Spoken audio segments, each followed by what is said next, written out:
எல்லாம் பெர்ஃபெக்டாக நடக்கணும்னு நினச்ச ஒரு ஃபங்க்ஷன் ஒரு சின்ன விஷயம்னால கொஞ்சம் டிசப்பாயின்மெண்ட் ஆயிடுச்சு. ஆனால் அதை நாங்கள் எப்படியோ டேக்கிள் பண்ணிட்டோம். அது எப்படின்னு தெரியுமா? ரீசெண்டாக என்னோட பேபியோட ஃபர்ஸ்ட் பர்த்டேக்கு ரிட்டன் கிஃப்ட் கொடுக்க இன்ஸ்டா பேஜில் ரிட்டன் கிஃப்ட் ஆர்டர் பண்ணியிருந்தோம். பர்த்டே பார்ட்டியோட தீம் கலர் வந்து பிங்க். ஸோ அதனால பேக் கலர் எல்லாமே கஸ்டமைஸ் பண்ணியிருந்தோம் அதுக்கேற்ற மாதிரி பிங்க் கலரில்.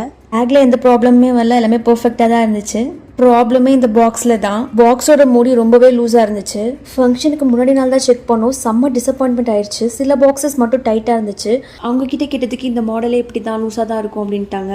பட் சில பாக்ஸஸ் மட்டும் டைட்டாக இருக்கே அது எப்படின்னு கேட்டால் அவங்கக்கிட்ட ஆன்சரே இல்லை. லாஸ்ட் வரைக்குமே அவங்க வந்து அக்செப்ட் பண்ணிக்கவே இல்லை அவங்க ஃபால்ட்டை. அவங்க எப்படி பேக் பண்ணியிருந்தாங்கன்னா ஒரு கவர் போட்டு மூடி க்ளோஸ் பண்ணியிருந்தாங்க டைட் ஃபீல் இருக்கிறதுக்கு. ஸோ அவங்க ஆல்ரெடி தெரிஞ்சிருக்கு இந்த ப்ராடக்ட் சரியில்லைன்ட்டு. இது பியூர்லி ஸ்கேம் தான். அட்லீஸ்ட் அவங்க அக்செப்ட் பண்ணியிருந்துருக்கலாம். நல்லா சமாளிச்சுட்டு மட்டும்தான் இருந்தாங்க கடைசி வரைக்கும். அதுவே ரொம்ப டென்ஷன் ஆகிடுச்சு எங்களுக்கு. பாக்ஸ் எவ்வளோ லூஸாக இருந்துச்சுன்ற வீடியோ உங்களுக்கு ஆட் பண்ணுறேன். இவங்ககிட்ட பேசி நோ யூஸ்னே என் ஹஸ்பண்ட் ஒரு ஐடியா பண்ணாங்க. பாக்ஸ் சைஸ் குட்டியாக இருந்துச்சு மூடியை விட. ஸோ அதனால தான் லூஸாக இருக்குது க்ளோஸ் பண்ணும்போது. கட்டிங் பிளேட் வச்சு எக்ஸ்பேண்ட் பண்ணி க்ளோஸ் பண்ணோம். அப்போ நல்லாவே ஃபிட் ஆயிடுச்சு. அப்போ தான் நிம்மதியாக இருந்துச்சு. ஒவ்வொரு விஷயமும் பார்த்து பார்த்து பண்ணோம் இந்த ஃபங்க்ஷனுக்கு. இந்த விஷயத்தில் நான் சொதப்பிட்டேன்னு நினச்சது சம்ஹவ் என் ஹஸ்பண்ட் இப்படி சேவ் பண்ணிட்டாங்க என்ன.